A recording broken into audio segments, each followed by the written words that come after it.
함께합니다. 주여, 우리의 눈을 열어 주의 말씀에서 놀라운 것을 보게 하옵소서. 아멘. 서문화 교회의 사자에게 편지하라. 처음이며 마지막이요 죽었다가 살아나신 이가 이르시되, 내가 네 환난과 궁핍을 알거니와 실상은 네가 부요한 자니라. 자칭 유대인이라 하는 자들의 비방도 알거니와 실상은 유대인이 아니요 사탄의 회당이라. 너는 장차 받을 고난을 두려워하지 말라. 볼지어다 마귀가 장차 너희 가운데에서 몇 사람을 옥에 던져 시험을 받게 하리니 너희가 10일 동안 환난을 받으리라. 네가 죽도록 충성하라. 그리하면 내가 생명의 관을 네게 주리라. 귀 있는 자는 성령이 교회들에게 하시는 말씀을 들을지어다.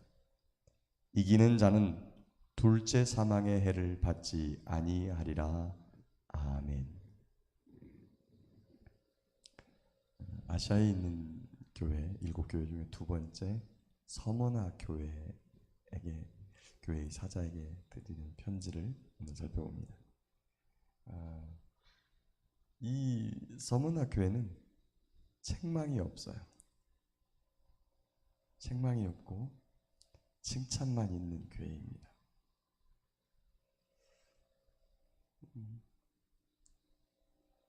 아마도 첫 번째는 서머나 교회를 담임하고 있는 주의 종에게 책망보다는 칭찬이 있었을 것이고,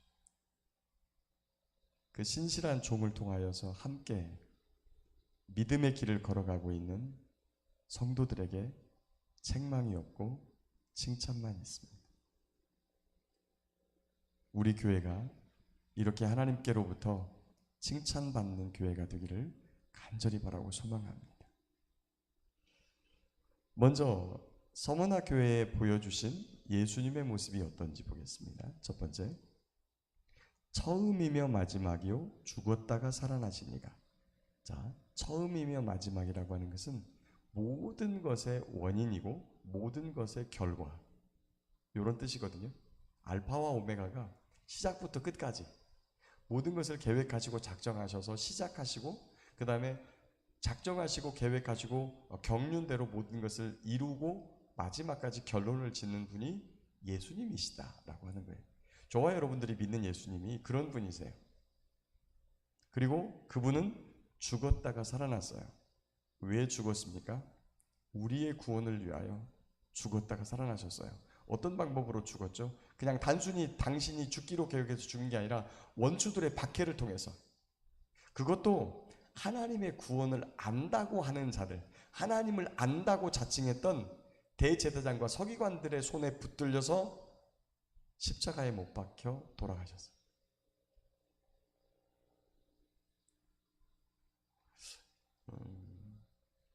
많은 분들이 교회 안에서 시험을 당합니다. 교회 안에서.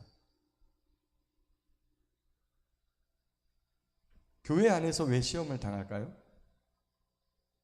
교회 안에서는 전부 다 천사인 줄 알아요. 천사가 돼야 되겠죠. 천사보다 더한 존재, 우리 인간이 사실은 천사보다 더 귀한 존재니까 더 귀한 존재가 돼야 될 텐데, 여러분 잘 아시다시피 제가 천사입니까? 어쩔 때는 담임 목사가 시험거리 노릇을 해요.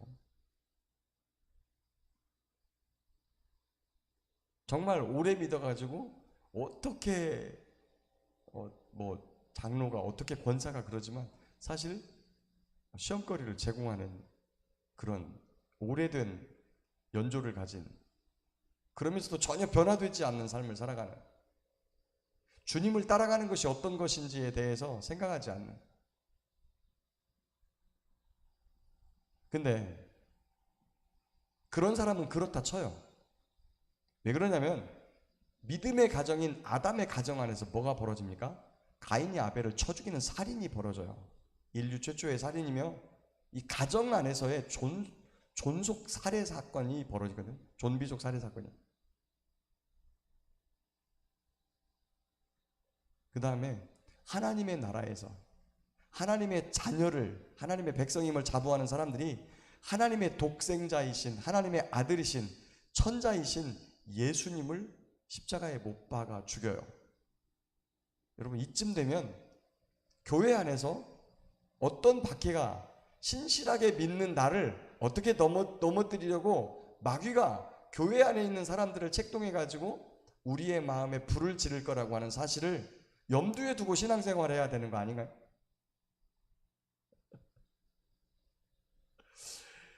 칭찬받는 정말 좋은 교회 되기를 소망하지만 성경에서 보면 믿음의 공동체를 자부하는 사람들이, 믿음의 자손임을 자부하는 사람들이 실제로는 독사의 자식들이 되어 있는 경우가 너무나 많이 있다고 하는, 뱀의 자식, 마귀의 자식이 되어 있다는 사실을 저와 여러분이 성경을 통해서 깨달아야 된다는 거예요. 애굽에서 나온 출애굽 공동체가 광야를 걸어가면서 수십 번에 걸쳐서 하나님에 대하여 반역하고 불평하고 원망하고 시험하다가 죽어갔다는 사실을 기억해야 된다는 거예요. 시험이 올 때 어디에서부터 오느냐? 시험이 올 때 놀랍게도 믿음의 공동체 안에서부터 오는 경우가 굉장히 많다. 그래서 에스겔서에 보면 천상의 서기관들, 먹그릇을 찬 천상의 서기관들이 이마에 인을 치는데 어디서부터 시작하느냐? 심판을 어디서부터 시작하느냐? 성전에서부터 시작해요. 그리고 성전이 시작되기 전에 서기관들이 먹그릇을 차고 이마에다 표시를 한 사람들이 있는데 그 사람들은 심판을 변해요. 심판을 변한다고 해서 편하고 안락하게 사느냐? 전혀 그렇지 않습니다. 다니엘도 포로로 잡혀가가지고 그 평생의 고생을 하고, 에스겔도 포로로 잡혀가가지고 평생의 고생을 하고, 예레미야 맨날 두들겨 맞고 이런 삶을 살아가요. 그러나 그들이 울며 울음을 삼킬지라도 자신이 처한 삶에 대하여, 자신과 함께 살아가는 백성들에 대해서 원망하는 것이 아니라 오히려 그들을 하나님께 부탁을 하고 하나님께 기도하면서 그 삶을 영위해 가요. 똑같이 울음을 짓고 살아가는 그런 세대가 되지만 그들은 하나님을 시험하거나 그리고 같은 믿음의 공동체 하는 사람들을 원망하는 것이 아니라 오히려 그들을 일으켜 세우기 위해서 부단히 애쓰고 힘쓰는 그러한 사람들이 되고 있다는 사실이죠.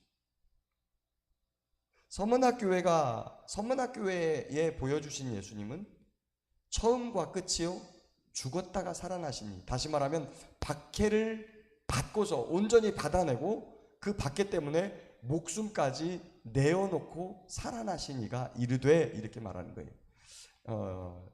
예수님의 모습을 보여주는 이유는 그 예수님의 모습과 그 다음에 그 교회가 처한 환경이 관계가 있다는 것을 제가 말씀을 드렸어요. 그죠? 자, 그러면 서문학교회가 도대체 어떤 문제를 가지고 있기에, 어떤 환경에 처해 있기에 이런 모습을 보여주셨을까? 9절에 내가 내 환난과 궁핍을 알거니와 실상은 내가 부요한 자니라. 자칭 유대인이라 하는 자들의 비방도 알거니와 실상은 유대인이 아니요 사탄의 회당이라. 자, 보십시오. 환난과 궁핍을 당하고 있는 서문화교회. 서문화교회는 환난이 있고 궁핍이 있어요. 그런데 실상은 부요한 자다. 오늘날 많은 교회들이 많은 선교를 합니다. 그런데 그 선교가 과연 하나님의 뜻대로 하는 선교인지, 아니면 세상에 자기 자신을 나타내고 어떤 뭔가를 하고 있다고 하는 어떤 선교 지향적인 교회, 하나님의 뜻을 행하고 있다는 것을 나타내기 위한 선교인가를 조금은 살펴볼 필요가 있어요. 사람이 많이 모이니 헌금도 넉넉해지고 교회가 풍성하죠. 그러나 실상은 가난하고 궁핍한 교회들이 너무나 많은데, 서문화교회는 그런 돈은 없지만 궁핍하지만, 교회가 궁핍한 것은 왜 궁핍할까요? 성도들이 궁핍하니까 교회가 궁핍한 거예요. 아니, 성도가 교회예요. 궁핍한 삶을 살아가는 성도들이 많으니까 이 교회를 향하여 네가 궁핍하다라고 하나님께서 말씀하신 거예요. 그런데 정작 하나님께서 보고 있는 그 모습은 네가 부요한 자다. 무엇에 부요할까요? 돈은 없지만 믿음은 부요하고, 돈은 없지만 삶은 궁핍하지만 하나님을 향한 소망은 커가지고 하나님 보시기에 너무나 부요한 교회인 거예요. 세상 사람은 돈은 많이 가지고 있지만 성령은 하나도 없어가지고 쫄딱 망한 교회가 되지만, 그 교회는 돈은 없지만 삶은 궁핍하지만 성령이 충만해서 그 교회는 부자인 거예요. 우리 교회가 이런 교회 되기를 소망합니다. 특별히 이번 재난으로 말미암아 어렵게 된 가정들이 다시 일어서려고 하니까 너무나 막막한 거예요. 한 살림 마련하는 것도 몇 천만 원씩 들어가는 거예요. 차는 떠놀러 가버리고, 모든 가구들 다 젖어서 없어져 버리고, 가전제품 다 못 쓰게 되고, 그렇게 궁핍하지만 주님을 붙들고 있으면, 주님을 의지하고 있으면, 주님을 믿고 있으면, 성령을 충만히 받아서 우리의 삶이 주님의 인도를 받고 있으면 그 가정은 부요한 가정이라고 하나님께서 보시는 거예요.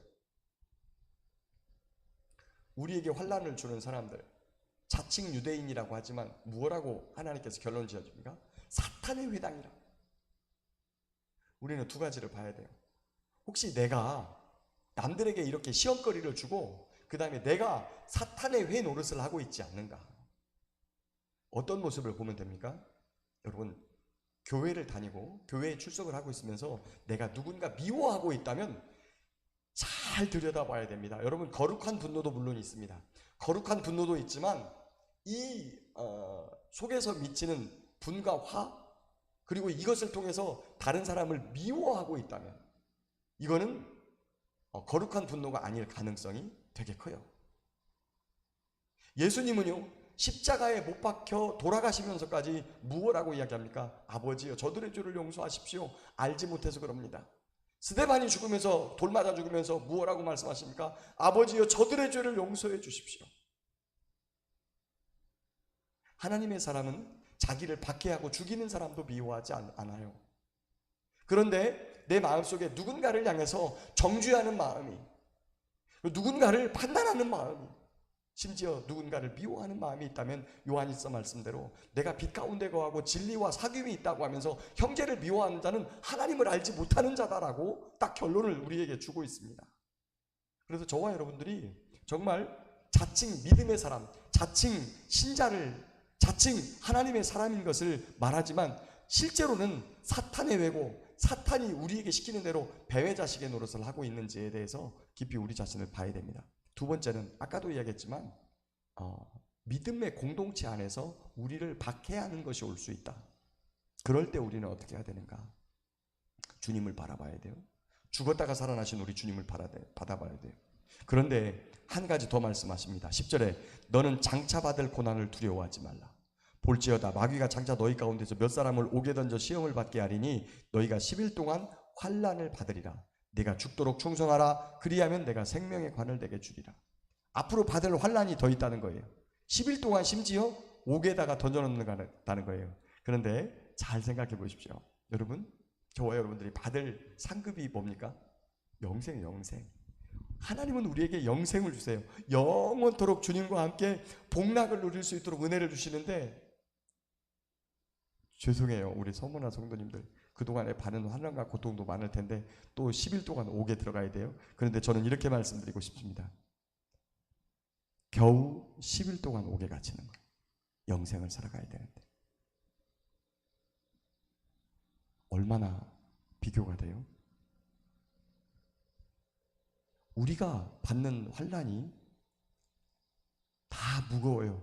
고통은 주관적이기 때문에 가벼운 고통이라는 건 없어요.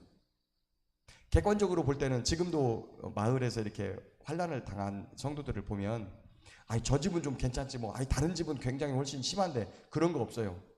자기가 당한 고통은 전혀 예측하지 못한 고난이기 때문에 다 주관적이에요.